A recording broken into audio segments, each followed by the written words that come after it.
तो अचालक जो गोलीय अचालक है उसके कारण विद्युत क्षेत्र की तीव्रता का जो तीसरा जो पॉइंट है अपना कि यदि बिंदु कहाँ स्थित हो, अंदर स्थित हो, तो बिंदु की दूरी कितनी लेते हैं, आर, स्मॉल आर।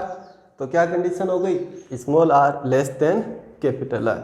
तो इसके लिए अपने को सबसे पहले अगर अपन यहाँ दिया गया जो गोलीय अचालक है उसको दर्शाया और उसकी त्रिज्या कितनी मान ली, कैपिटल आर। कितना आवेश मान लिया, कैपिटल क्यू।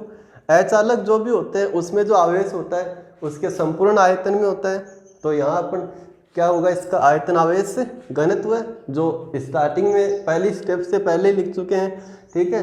अब उसके बाद में जैसे ये अंदर स्थित बिंदु है, दूरी स्मॉल आर है, तो यहाँ अगर अपन जब गाउस का नियम लगाएंगे तो गाउस से पृष्ठ मानना पड़ेगा। तो इसको इसके केंद्र को केंद्र मानेंगे और त्रिज्या कितनी, स्मॉल आर, ताकि ये जो बिंदु है इसके कहाँ जाए, परस्पर आ जाए। तो अब ये जो गाउसीय पृष्ठ है ये भी कैसा है, गोलीय गाउसीय पृष्ठ है। तो अब इसमें यहाँ पर बिंदु P पर सबसे पहले क्या लेंगे, एक अल्पांश लेंगे, क्योंकि सबसे पहले क्या करते हैं, विद्युत फ्लक्स की परिभाषा अपन से क्या ज्ञात करते हैं, फ्लक्स ज्ञात करते हैं। तो उसमें एक अल्पांश लेना पड़ता है और उस अल्पांश के क्षेत्रफल सदिश और विद्युत क्षेत्र सदिश की दिशा है वो ज्ञात करनी होती है।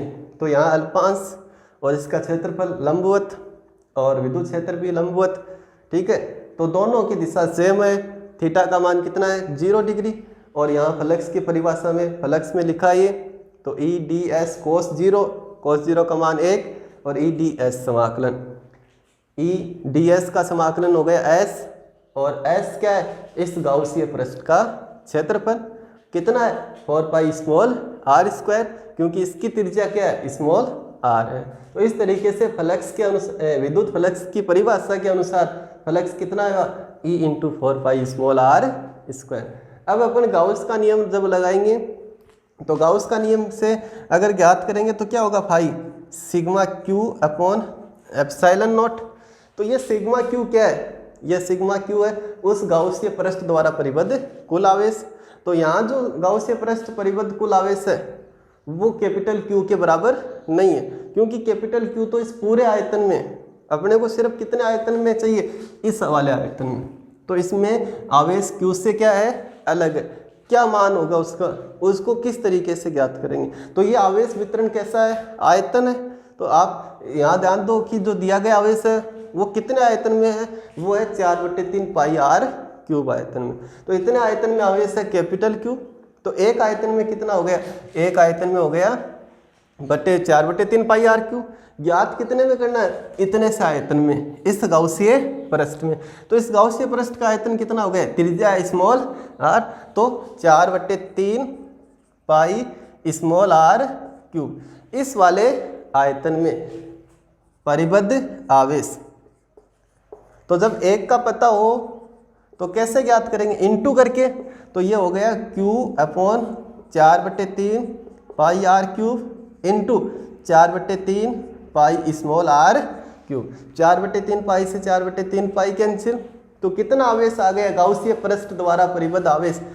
यानी ये जो 4/3 पाई आर क्यूब है ये क्या है, ये गाउसीय पृष्ठ का ही आयतन है। तो यहाँ इसको कितना मान सकते हैं अपन, सिग्मा क्यू, इस वाले आवेश को सिग्मा क्यू।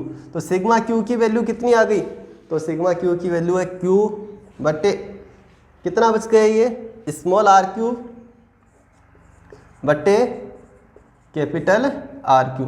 ये वाला मान है वो क्या, गाउसीय पृष्ठ द्वारा परिबद्ध आवेश। यहाँ ध्यान यही रखना है कि सिग्मा क्यू बराबर क्या नहीं है, क्यू। बाकी गोलीय कोश में सिग्मा क्यू क्या होता है, क्यू होता है। कब, जब बिंदु कहाँ स्थित हो, अंदर हो। लेकिन यहाँ जब बिंदु अंदर स्थित हो तो ये आवेश सिग्मा क्यू है वो क्यू के बराबर नहीं है। तो ये अपन पहले ज्ञात कर लेते हैं। अब उसके बाद में आगे अपन इसको करें।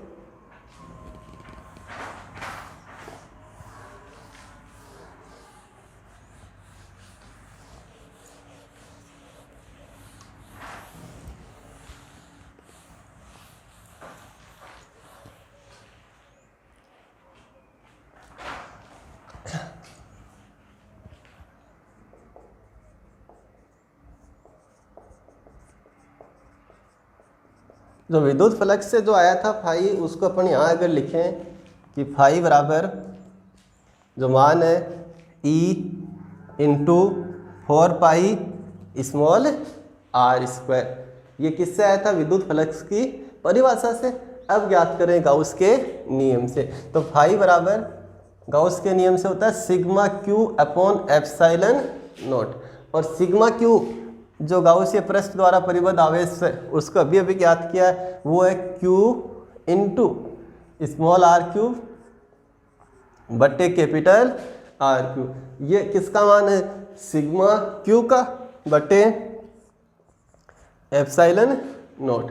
तो ये वाली जो समीकरण है और ये समीकरण है, जैसे इस समीकरण को अपन A लिखें, भाई पहले वाले जो पूरी डेरिवेशन A की है, A B C तीनों स्थितियों की डेरिवेशन क्या है? A की है। तो या तो आप जो लास्ट में जो समीकरण उसकी आई थी पहले वाले वीडियो में, उससे आगे वाली लिखो, या फिर यहाँ क्या लिख दी? समीकरण A और इसको समीकरण B। तो दोनों क्या है? A की है समीकरण। तो समीकरण A और समीकरण B से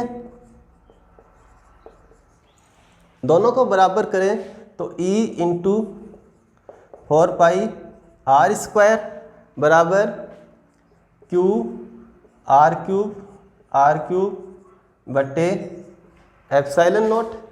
इसको सरल करके लिखें तो ये किस प्रकार से हो जाएगा?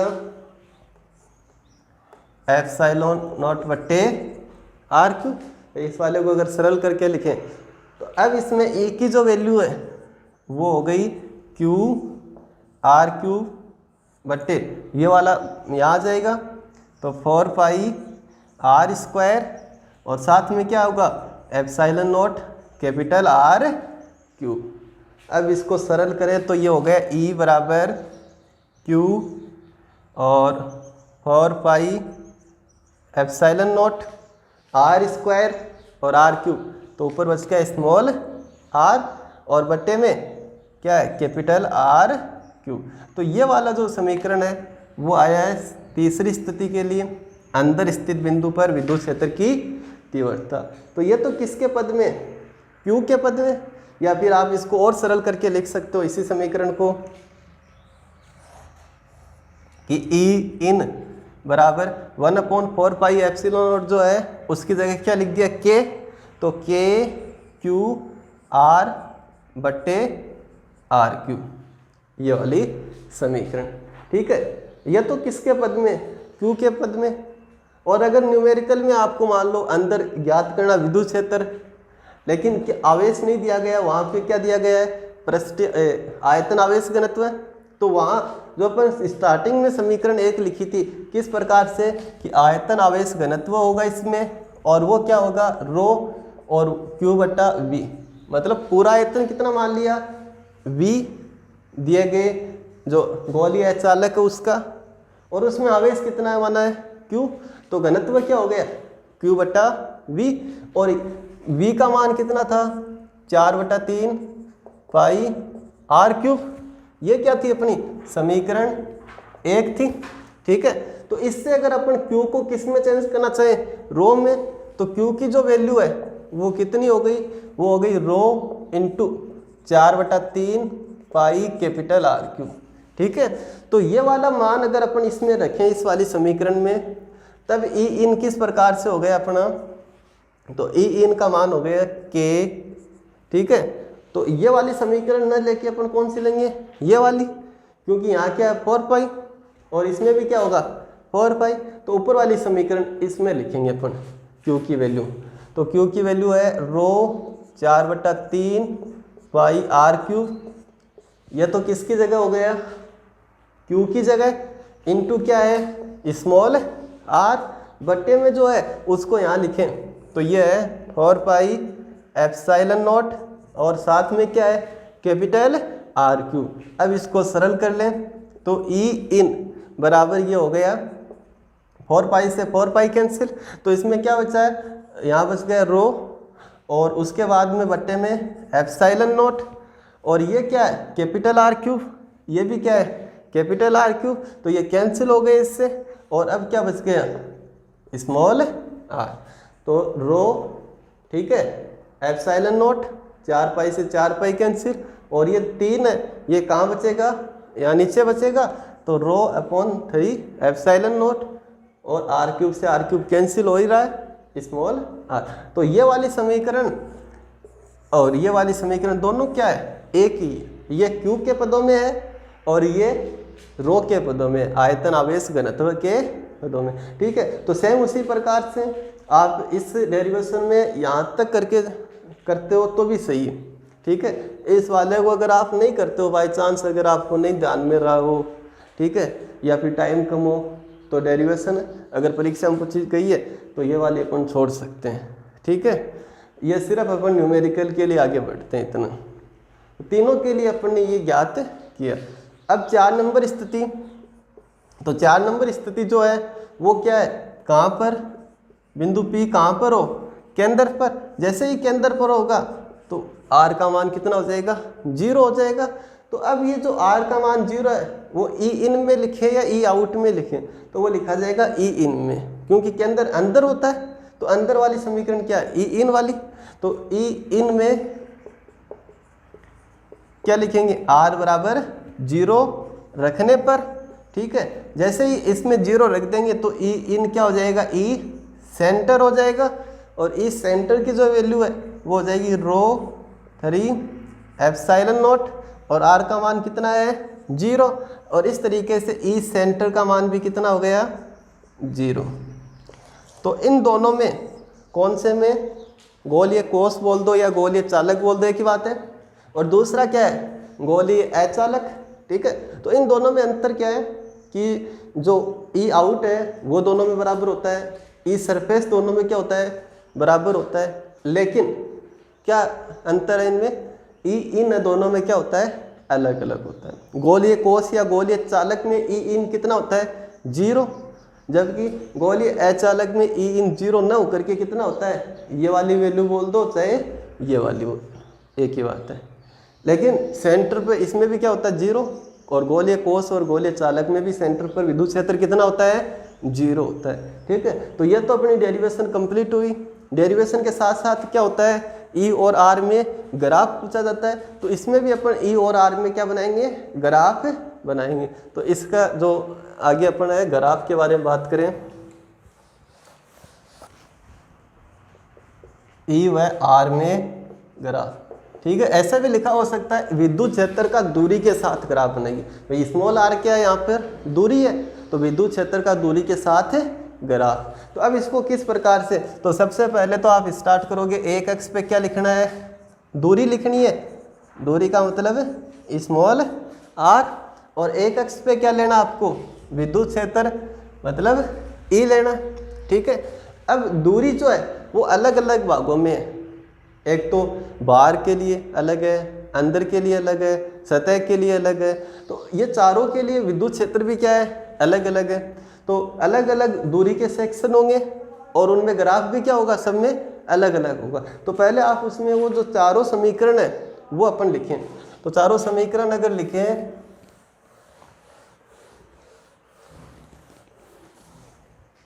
तो E आउट के लिए अगर अपन लिखें तो कितना आया था, KQ upon small r square. ये तो कब है, जब बाहर हो, मतलब स्मॉल r ग्रेटर देन क्या हो, कैपिटल R। अंदर स्थित सतह पर स्थित हो तो इसको क्या बोलते हैं, E सरफेस बोलते हैं। और इसके लिए क्या लिखते हैं अपन, small r equal to capital R, और इसका जो समीकरण है वो क्या हो जाएगा, KQ upon capital R square. और तीसरा E इन के लिए अगर अपन पढ़ें तो E इन के लिए ये क्या आता है, KQ upon R cube into small r, ठीक है। कब, जब स्मॉल r लेस देन क्या हो, कैपिटल R हो। और उसके बाद में 4 नंबर कंडीशन E सेंटर के लिए, तो वो कितना हो जाता है, 0 हो जाता है, ठीक है। तो ये चारों जो विद्युत क्षेत्र है दूरी के साथ अलग अलग है, इनको अपन ग्राफ में प्रदर्शित करेंगे। तो सबसे पहले ये दूरियां अपन दर्शाएंगे, चारों दूरियां, ठीक है। तो r बराबर 0, r बराबर 0 कहाँ पर होगा, यहाँ पर, ठीक है।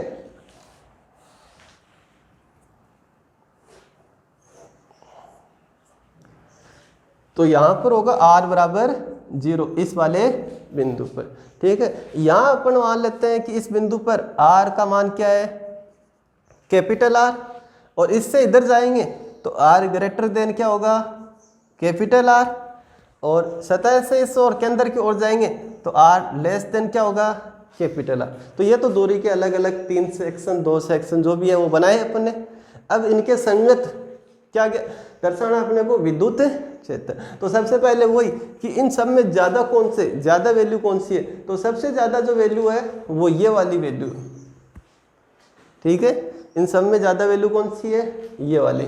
तो इसको अपन दर्शा दें तो वो कितना है, KQ/R²। तो मान लो यहाँ जो विद्युत क्षेत्र है उसकी वैल्यू कितनी है, KQ/R², मतलब किसके बराबर है, E सरफेस के।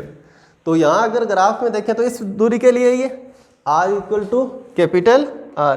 तो ग्राफ में जो बिंदु है वो कहाँ गया अपना, ये वाला। ठीक है, अब उसके बाद में पहले ये बना दो चाहे ये बना दो, एक ही बात है। जैसे ये वाला R ग्रेटर देन के लिए बनाए, बाहर वाले के लिए बनाए, तो बाहर वाले के लिए क्या, E आउट व्युत्क्रमानुपाती है क्या, R² के। तो यहाँ जो ग्राफ बनेगा वो किसका बनेगा, व्युत्क्रमानुपाती का बनेगा। क्यों, क्योंकि आपको पता है समीकरण से कि E आउट व्युत्क्रमानुपाती है ये। ठीक है, E आउट दूरी के क्या है, व्युत्क्रमानुपाती है। उसके बाद में ये वाला मतलब R less than capital R अंदर स्थित बिंदुओं के लिए, इस वाले के लिए। तो इस वाले के लिए देखो विद्युत क्षेत्र है और जो दूरी है, ठीक है, वो एक दूसरे के क्या है, समानुपाती है। तो विद्युत क्षेत्र है वो दूरी के क्या है, समान। तो समानुपाती का ग्राफ ऐसी सीधी रेखा होगी। तो यहाँ आप लिख सकते हो ऐसा ग्राफ क्यों बनाया, क्योंकि E इन समानुपाती क्या है, R। और आपको ये दर्शाना केंद्र पर कितना है, 0। तो केंद्र पर ये रेखा क्या बता रही है, 0 ही है। ठीक है, और आप इस तरीके से इस रेखा को भी दर्शा सकते हो ऐसे कि सतह पर कितना है, सतह पर है KQ/R²। तो इस तरीके से ये ग्राफ। इससे पहले वाला जो गोलीय कोष था या गोलीय चालक था, वहाँ पर ये रेखा इस तरीके से नहीं थी, वहाँ पर ये रेखा इस तरीके से थी। क्यों, क्योंकि अंदर भी विद्युत क्षेत्र कितना था, 0। ठीक है, तो ग्राफ साथ साथ आपको इसके बनाने आने चाहिए, और ग्राफ प्रश्न के साथ ही होगा, डेरिवेशन के साथ ग्राफ भी पूछा जाएगा। अब इसके बाद का जो टॉपिक, ठीक है, तो अब इसमें अब तक ध्यान दो, विद्युत क्षेत्र पढ़ा था। विद्युत क्षेत्र किसके कारण होता है, आवेश के कारण होता है। आवेश अलग अलग प्रकार से हो सकता है। बिंदु आवेश, तो बिंदु आवेश के कारण, जैसे ये बिंदु आवेश है Q, इसके कारण बिंदु P कितनी दूरी पर, R दूरी, कितना आया था, KQ/R²। कौन से पाठ में, कौन से लेसन में, पहले वाले में। ठीक है, किस नियम से, कूलाम नियम से। फिर जैसे आवेश कैसा हो, रेखिक हो, आवेश कैसा हो, ऐसे पृष्ठीय आवेश हो। ठीक है, तो पृष्ठीय आवेश हो सकता है ये चालक हो, या हो सकता है ये कैसा हो, अचालक प्लेट हो। तो दोनों के कारण विद्युत क्षेत्र ज्ञात किया। ठीक है, वो किस नियम से, गाउस के नियम से। हो सकता आवेश कैसा हो, गोलीय। गोलीय आवेश भी कितने प्रकार का हो सकता है, गोलीय कोष हो सकता है, गोलीय चालक हो सकता है, गोलीय अचालक होता है। तो इन तीनों के कारण, इन 2 के कारण और इस 1 के कारण टोटल कितने हो गए, 6। इन 6 के कारण कितनी दूरी पर, R दूरी पर स्थित बिंदु P पर विद्युत क्षेत्र का सूत्र ज्ञात किया। वो सूत्र आपको डायरेक्टली याद होना चाहिए। जैसे बाहर कितना होता है KQ/R², सतह पर कितना होता है KQ/R²। अगर ये चालक है या कोष है गोलीय, तो कितना होगा अंदर, 0 होगा। ठीक है, इस तरीके से ये समीकरण डायरेक्टली याद होने चाहिए। किसके लिए, न्यूमेरिकल के लिए। जैसे आप न्यूमेरिकल पढ़ोगे तो आपको पता चल जाएगा कि ये वाला सूत्र लगाना है, या ये लगाना है, या ये लगाना। अगर डायरेक्टली याद है तो उसमें कोई दिक्कत नहीं आएगी। ठीक है, अब उसके बाद का टॉपिक है, और वो क्या है, वो है चालक सतह पर बल और दाब, विद्युत बल और विद्युत दाब। तो किस प्रकार से, ध्यान दो इसके लिए।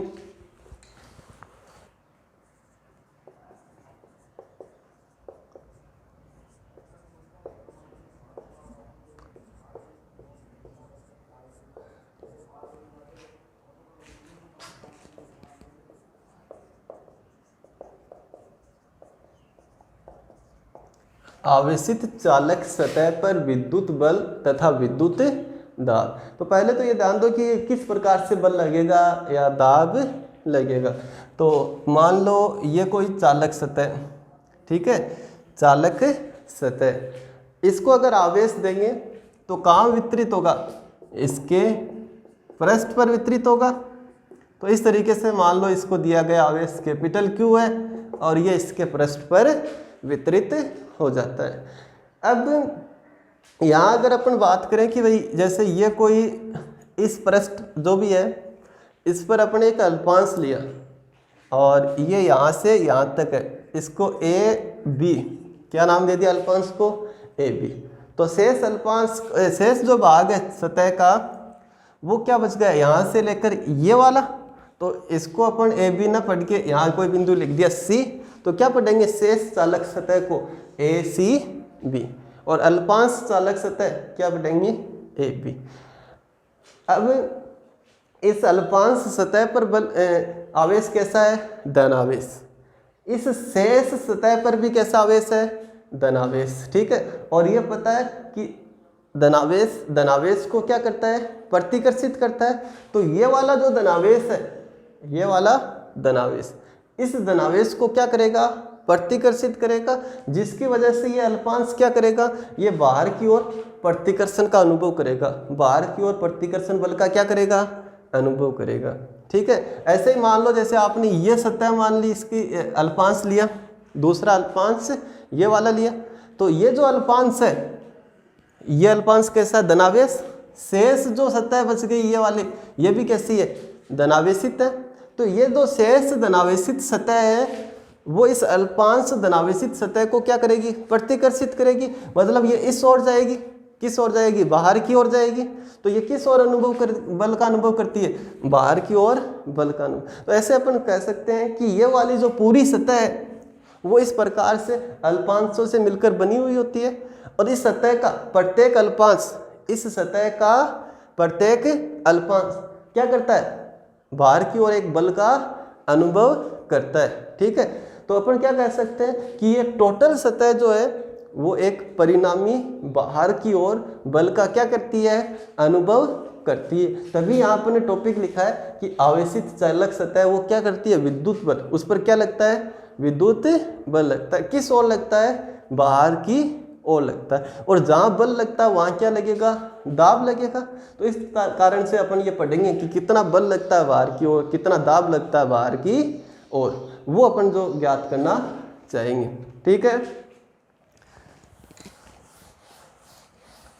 तो किस प्रकार से अपन इसको ज्ञात करेंगे, तो इसके लिए दोबारा से कि ये कोई आपको दी गई चालक सतह है, ठीक है, इस प्रकार से आपने इसको मानी, और ये इस पर मान लिया आपने कैसा आवेश वितरित है, धनावेश,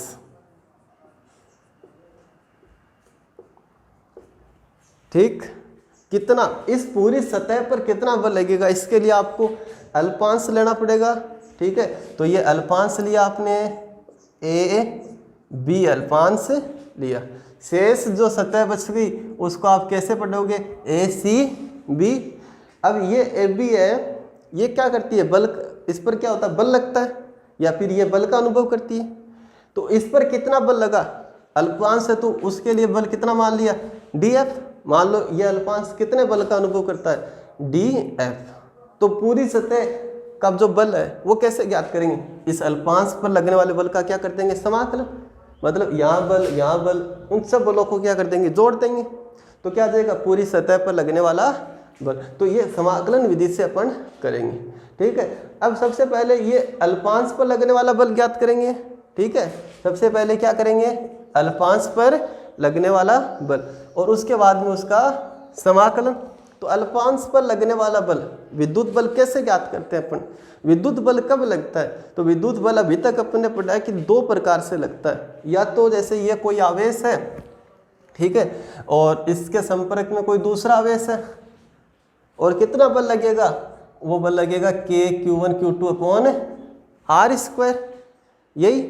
या फिर ऐसे भी अपन मान सकते हैं कि भाई जैसे ये वाला आवेश है, ये Q1 आवेश, ठीक है, और ये आवेश किसी विद्युत क्षेत्र में उपस्थित है, किसी विद्युत क्षेत्र में उपस्थित है। तो यहाँ कितना विद्युत क्षेत्र है कैसे ज्ञात करेंगे? E बराबर F बट्टा कौन सा आवेश रखा गया है? Q1। कौन सा रखा गया है? Q1। तो इस Q1 पर कितना बल लग गया? इस पर बल लग गया Q1 इंटू E।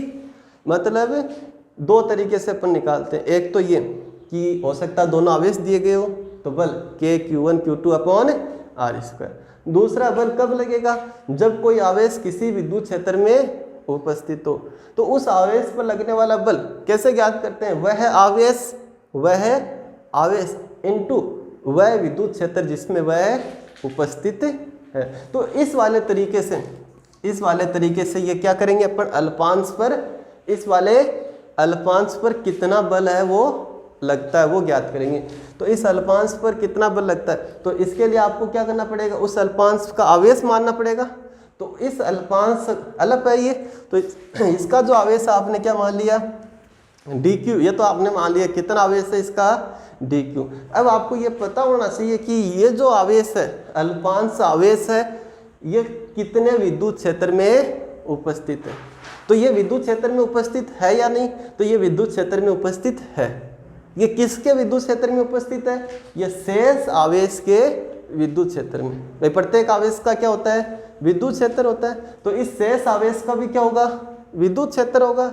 और उस विद्युत क्षेत्र में कौन उपस्थित है? ये वाला अल्पांश आवेश। अल्पांश आवेश कितना मान लिया? dq। तो इस अल्पांश आवेश पर बल इस सूत्र से ज्ञात होगा।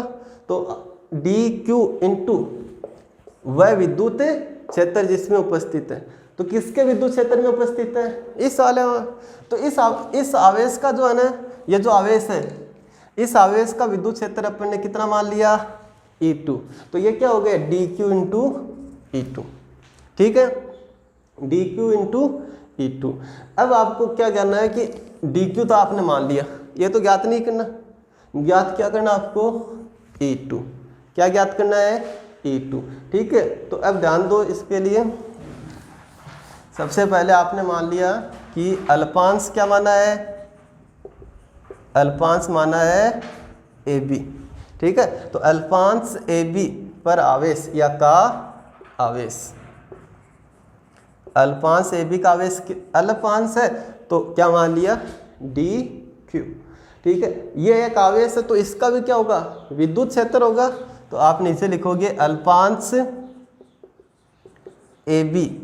भाई ये आवेश है ना, तो इस अल्पांश AB आवेश का इसका भी क्या होगा? विद्युत क्षेत्र। तो इसके विद्युत क्षेत्र को क्या मान लिया? E1 मान लिया।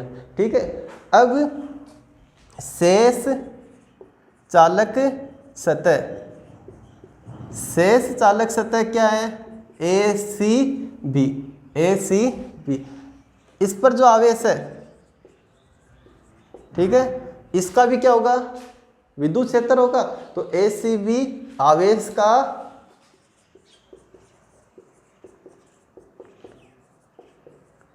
विद्युत क्षेत्र, इस विद्युत क्षेत्र को आपने क्या मान लिया? E2। ठीक है, ये इतना सा अल्पांश, इस पर आवेश कितना? dq। इस अल्पांश का विद्युत क्षेत्र कितना? E1। ये शेष जो आवेश है चालक सतह, इसका विद्युत क्षेत्र कितना? E2। आपको क्या थ्योरी पता है कि ये जो आवेश है ये क्या करता है? इस पर क्या होता है? बल लगता है, या फिर ये बल का अनुभव करता है। क्यों करता है ये? क्योंकि ये इसके विद्युत क्षेत्र में उपस्थित है। तो कितना बल का अनुभव करता है वो आपने क्या मान लिया? dF। कैसे ज्ञात करोगे? इस वाले सूत्र से, आवेश इनटू वह विद्युत क्षेत्र जिसमें वो उपस्थित है। तो आवेश dq और विद्युत क्षेत्र किसके विद्युत क्षेत्र में? इस वाले के विद्युत क्षेत्र में। और वो कितना माना आपने? E2। ठीक है, तो अब आपको ये dq तो ज्ञात नहीं करना, E2 ज्ञात करना है। तो E2 कैसे ज्ञात करेंगे? इसके लिए आपको एक इसका जो सिद्धांत है, तरीका, वो याद रखना पड़ेगा। किस प्रकार से कि इसके इस चालक सतह के, ठीक है, ठीक अंदर और ठीक बाहर दो बिंदु अपन मानते हैं। एक बिंदु को जैसे आपने नाम दे दिया P और Q, Q तो अपन आवेश से दर्शा रहे हैं, तो P1 और P2 क्या मान लिए, ठीक अंदर और ठीक बाहर दो बिंदु ले रहे, क्या ज्ञात करने के लिए, E2। उसको कहाँ रखेंगे अपन, इस वाले सूत्र में, ताकि क्या हो जाए, बल ज्ञात हो जाए अल्पांश पर, फिर उसका क्या कर देंगे, समाकलन। तो मेन चीज़ क्या है, E2 ज्ञात करना। उसके लिए अपन देखो ये थ्योरी है वो अपन दोबारा से सुनो, कि ठीक अंदर और ठीक बाहर दो बिंदु अपन लेते हैं, P1 और P2। अब इन दोनों बिंदुओं पर क्या ज्ञात करना है, विद्युत क्षेत्र ज्ञात करना है। तो अब देखो बिंदु P1 पर विद्युत क्षेत्र, बिंदु P1 पर विद्युत क्षेत्र, तो इस बिंदु P1 बाहर वाला बिंदु है ये, तो इस पर जो विद्युत क्षेत्र होगा ये चालक है, ये क्या है, चालक। तो इसके कारण जो विद्युत क्षेत्र होगा बाहर कितना होगा, सिग्मा अपॉन एप्सिलॉन नॉट। ठीक है, बाहर कितना विद्युत क्षेत्र होगा, सिग्मा अपॉन एप्सिलॉन नॉट। इसको अपन ने समीकरण 1 लिखा। ठीक है, P1 पर विद्युत क्षेत्र तो क्या हो गई, सिग्मा अपॉन एप्सिलॉन नॉट। और इसको अपन इस तरीके से दर्शा देंगे कि EP1 मतलब P1 पर विद्युत क्षेत्र सिग्मा अपॉन एप्सिलॉन नॉट। अब दूसरे तरीके से भी अपन इस पर विद्युत क्षेत्र ज्ञात कर सकते हैं, और वो क्या है, वो ध्यान दो भाई, इस बिंदु पर विद्युत क्षेत्र कितने आवेशों के कारण है, दो आवेशों के कारण, एक इस आवेश के कारण, एक तो इस वाले आवेश के कारण, और इस शेष आवेश के कारण। इस वाले आवेश के कारण जो विद्युत क्षेत्र है अपने क्या मानना है, E1। ठीक है, तो इसकी दिशा देखो, इसकी दिशा क्या होगी, ये वाली, क्योंकि ये धनावेश है, धनावेश के कारण इस बिंदु पर विद्युत क्षेत्र क्या होगा, बाहर की ओर। अब इस वाले आवेश के कारण भी विद्युत क्षेत्र है। ठीक है भाई, अलग अलग आवेशों के कारण विद्युत क्षेत्र होता है, तो सबके कारण ज्ञात करते हैं, फिर उनका क्या करते हैं अपन, परिणामी ज्ञात करते हैं। तो अब इसके कारण किस बिंदु पर, बिंदु P1 पर, तो इसके कारण विद्युत क्षेत्र क्या माना है, E2। क्या माना है, E2। तो ये धनावेश है, इस धनावेश के कारण इस बिंदु P पर विद्युत क्षेत्र क्या होगा, बाहर की ओर, तो ये भी क्या होगा, इसी दिशा में होगा। तो अब बिंदु P1 पर परिणामी विद्युत क्षेत्र या कुल विद्युत क्षेत्र क्या हो गया, दोनों समान दिशा में। तो यहाँ पर अपन क्या लिख सकते हैं, EP1 बराबर क्या होगा, ये E1 प्लस E2। आए समझ में। तो यह समीकरण नंबर 2। भाई ये समीकरण 1, ये भी क्या है, बिंदु P1 पर विद्युत क्षेत्र है। ठीक है, डायरेक्टली सूत्र से अपने को पता है, समझ में आया। फिर ये वाली जो समीकरण है ये भी क्या है, बिंदु P1 पर विद्युत क्षेत्र है। दोनों समीकरण एक ही है, तो इसके बराबर ये रख सकते हैं अपन। इससे पहले अपन इस वाले बिंदु पर भी क्या ज्ञात करेंगे, विद्युत क्षेत्र ज्ञात करेंगे। तो यहाँ लिख रहा हूँ P2 पर विद्युत क्षेत्र क्या मान लिया इसको, EP2। तो अब ये बिंदु कहाँ स्थित है, अंदर स्थित है, चालक के अंदर। विद्युत क्षेत्र कितना होता है, 0। तो डायरेक्टली सूत्र से कितना आता है, 0 आता है। इसको समीकरण नंबर 3।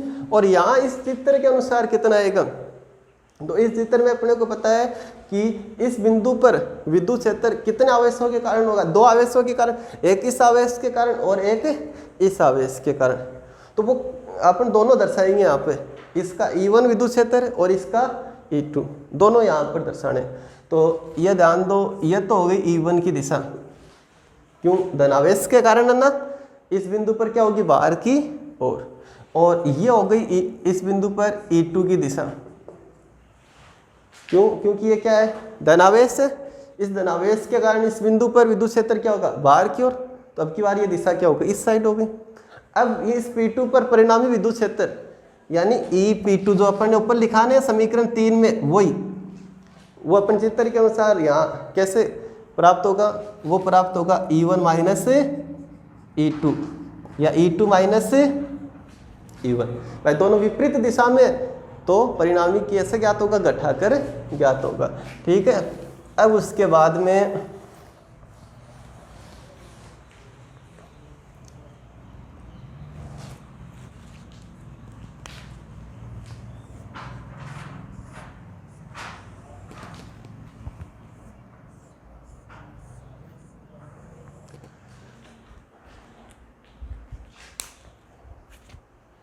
ध्यान दो, समीकरण 1 और 2 एक ही चीज को बताती है, दोनों क्या बताती है, P1 पर विद्युत क्षेत्र।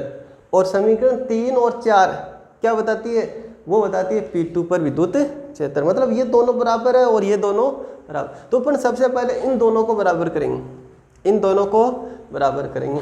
तो समीकरण कौन कौन से समीकरण 3 और समीकरण 4, इन दोनों समीकरण से।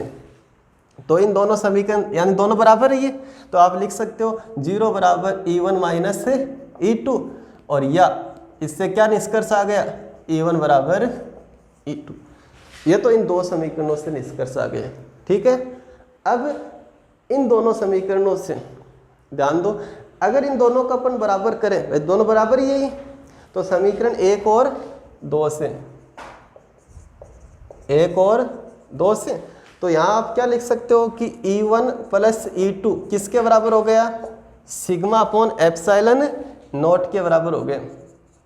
अब आपको बताया कि आपने क्या ज्ञात कर लिया, E1 बराबर क्या, E2, तो आप E1 की जगह क्या लिख सकते हो, E2। ठीक है, तो E1 की जगह E2 लिखा तो ये क्या हो गया, 2E2 बराबर सिग्मा अपॉन एप्सिलॉन नॉट, और E2 बराबर क्या आ गया, E2 बराबर हो गया सिग्मा अपॉन 2 एप्सिलॉन। यहाँ ध्यान देना है कि भाई E2 की जगह E1 क्यों नहीं लिखा, E2 की जगह E1 क्यों नहीं लिखा, क्योंकि जैसे ही E1 लिखते हैं यहाँ पर तो ये क्या हो जाता है 2E1, और किसका मान ज्ञात होता है, E1 का, जबकि अपने को मान किसका ज्ञात करना है, E2 का ज्ञात करना है। भाई इस पर बल, इस आवेश, इतने अल्पांश आवेश पर बल, तो ये अल्पांश आवेश पर बल कैसे ज्ञात होगा, ये किसके विद्युत क्षेत्र में है, तो ये इसके विद्युत क्षेत्र में। इसका विद्युत क्षेत्र कितना माना है, कितना माना है, E2।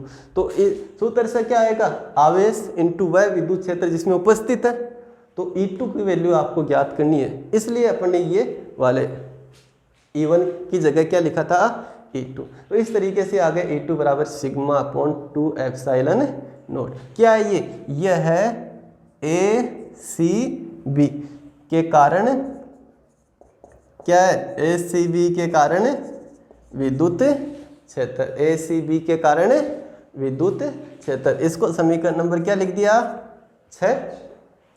अब उसके बाद में ध्यान दो, आप क्या लिख सकते हो कि इस विद्युत क्षेत्र कौन से में, E2 में कौन उपस्थित है, अल्पांश आवेश, अल्पांश आवेश DQ। इस आवेश को कितना मान लिया, अल्पांश आवेश ये जो है कितना मान लिया, इसको DQ उपस्थित है। ठीक है, अब आपको बताया कि अगर कोई आवेश किसी विद्युत क्षेत्र में उपस्थित होता है तो उस आवेश पर क्या लगता है, बल लगता है। अतः इस अल्पांश आवेश पर लगने वाला विद्युत बल, कितना विद्युत बल लगेगा, अल्पांश है तो इसको अपन क्या मान सकते हैं, D। सूत्र क्या होता है, सूत्र होता है आवेश इंटू वह विद्युत क्षेत्र। तो आवेश तो कितना है, DQ, आवेश तो है DQ। ठीक है, किसके विद्युत क्षेत्र में है, इसके, क्या मान है उसका, E2। तो DQ इंटू E2 इतना बल लगेगा बाहर की ओर इस अल्पांश पर। तो अब E2 का मान आप ज्ञात करके लिखा हुआ, तो वो लिख देंगे, तो DF बराबर कितना हो गया, DQ तो है ही, E2 की वैल्यू क्या है, सिग्मा अपॉन 2 एप्सिलॉन नॉट, किसका मान है, E2 का, और DQ, भाई DQ तो आपने माना है तो इसको तो ज्ञात नहीं करेंगे अपन। ठीक है, तो ये हो गया अल्पांश पर लगने वाला बल। अल्पांश, ऐसे बहुत सारे अल्पांशों से मिलकर ये क्या है, चालक सतह। ठीक है, तो इस पूरी चालक सतह पर कितना बल लगेगा, इसका क्या करेंगे, समाकलन करेंगे। तो आप नीचे लिखोगे अतः, या फिर आप यहाँ और ध्यान दो कि ये तो किसके पद में, सिग्मा के पद में, किसके पद में है, सिग्मा के पद में। ठीक है, और आप जो सिग्मा बराबर क्या होता है, सिग्मा बराबर होता है Q अपॉन, इस सिग्मा को अपन चेंज करके लिख सकते हैं। सिग्मा क्या है, पृष्ठीय आवेश घनत्व है। सिग्मा क्या है, पृष्ठीय आवेश घनत्व, पृष्ठीय आवेश घनत्व। तो ये किसके बराबर होता है पृष्ठीय आवेश घनत्व? कितने, मतलब इस तरीके से लिख सकते हैं ना, आवेश बटा क्षेत्रफल, आवेश बटा क्षेत्रफल। तो यहाँ पर अपन ध्यान दो कि किसका पृष्ठीय आवेश घनत्व है? इस पूरे चालक का, इस पूरे चालक का भी वही पृष्ठीय आवेश घनत्व होगा जितना इस अल्पांश का है, क्योंकि घनत्व एक ऐसी राशि होती है अल्पांश का भी उतना ही मान होता है और पूरे उस चालक का भी उतना ही होता है। तो यहाँ पूरे के लिए तो अपन लिख सकते हैं Q/S, और अल्पांश के लिए लिखें तो वो क्या हो जाएगा dQ/ds। अल्पांश का आवेश और अल्पांश का क्षेत्रफल। अल्पांश का आवेश क्या माना है? dQ माना है, तो ये हो गया अपना सिग्मा की वैल्यू। तो इस तरीके से dF अल्पांश सतह पर लगने वाला बल, तो dF का जो मान है वो है, ध्यान दो ये वैल्यू अपने को यहां लिखनी है, तो सिग्मा,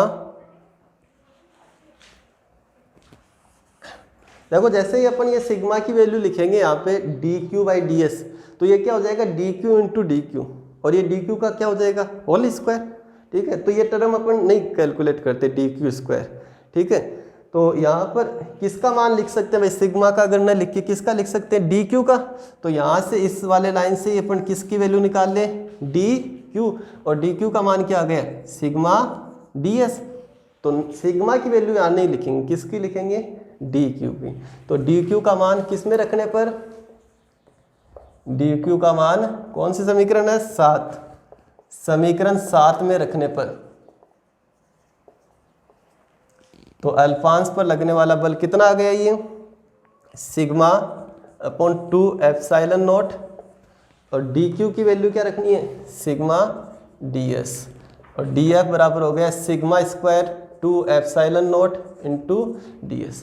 तो ये भी अल्पांश पर लगने वाला बल है और ये भी अल्पांश पर लगने वाला बल। ठीक है, पूरे सतह पर ज्ञात करना है, तो पूरी सतह पर कैसे ज्ञात करेंगे? तो यहाँ लिखेंगे संपूर्ण चालक सतह पर विद्युत बल। कैसे? समाकलन करके, तो समाकलन dF, यह क्या आ जाएगा? F के बराबर पूरी सतह पर बल। तो ये मान कैसे होगा? सिग्मा स्क्वायर 2 एप्सिलॉन नॉट और ds। ठीक है, यहाँ पर sigma square 2 epsilon not constant value है, नियत मान है, तो ये समाकलन से बाहर आ जाएगी, और सिर्फ किसका समाकलन करना है? ds। ds का मतलब इस अल्पांश का क्षेत्रफल का, तो इस अल्पांश का क्षेत्रफल का समाकलन मतलब सबको जोड़ेंगे अल्पांशों को, क्या आ जाएगा? ये पूरी चालक सतह का क्षेत्रफल। तो इस तरीके से ये आ गया अपना या तो ds का समाकलन करके लिख दो, तो ds का समाकलन क्या हो जाएगा? s, तो sigma square 2 epsilon not into s क्या है? s है उस पर उसका क्षेत्रफल। साथ में अपने को क्या ज्ञात करना? विद्युत दाब। तो विद्युत दाब पूरी सतह के लिए ज्ञात कर लो भले ही, या फिर अल्पांश पर। क्यों? अल्पांश पर भी उतना ही दाब लगेगा जितना पूरी सतह पर। जिस प्रकार से घनत्व राशि होती है वैसे ही कौन सी राशि होती है? दाब। अल्पांश का भी उतना ही घनत्व होता है और पूरी आकृति का भी उतना ही घनत्व होता है, उसी प्रकार से दाब है। तो चाहे आप अल्पांश के लिए ज्ञात कर रहे हो चाहे पूरी सतह पर, जैसे अपन अल्पांश के लिए ज्ञात करें कि अल्पांश पर विद्युत दाब, तो कितना आएगा अल्पांश पर विद्युत दाब? क्या मान लिया? dp। dp नहीं मान सकते, इसको क्या मानेंगे? p। क्यों? क्योंकि अल्पांश पर भी उतना ही दाब लगेगा जितना पूरी सतह पर। तो dp नहीं है, क्या होगा? p ही होगा। तो dp की जगह क्या होगा? p। तो दाब बराबर क्या होता है? बल बटा क्षेत्रफल। तो अल्पांश पर कितना बल है? dF। अल्पांश पर कितना बल है? dF बटा कितना? क्षेत्रफल है, dF/ds। तो dF की वैल्यू कितनी है? चाहे ये लिखो चाहे ये लिखो, एक ही बात है। तो कौन सी लिखनी है? 7 और 8 में से 8 लिखनी है, क्योंकि इसमें क्या है? ds है, और वो ds इससे कैंसिल हो जाएगा। तो ये हो गया sigma square 2 epsilon not into ds बटे ds, और ds से ds कैंसिल, और इस तरीके से विद्युत दाब कितना आ गया? Sigma square upon 2 epsilon not. ठीक है, ये तो अपन किस पे लिखा? अल्पांश पर विद्युत दाब। और अगर अपन ज्ञात करना चाहें किस पर, चालक सतह पर, तो चालक सतह पर जो दाब होगा तो उसके लिए बल ये वाली समीकरण होगी, और चालक सतह पर बल, तो चालक सतह का क्षेत्रफल क्या लेंगे, S, तो F में किसका भाग देंगे, S का, तो जैसे ही F में S का भाग देंगे तो S से S कैंसिल, और क्या बचेगा, sigma square upon 2 epsilon not. ये चालक सतह पर दाब, ये अल्फांश पर, दोनों क्या है, बराबर आए।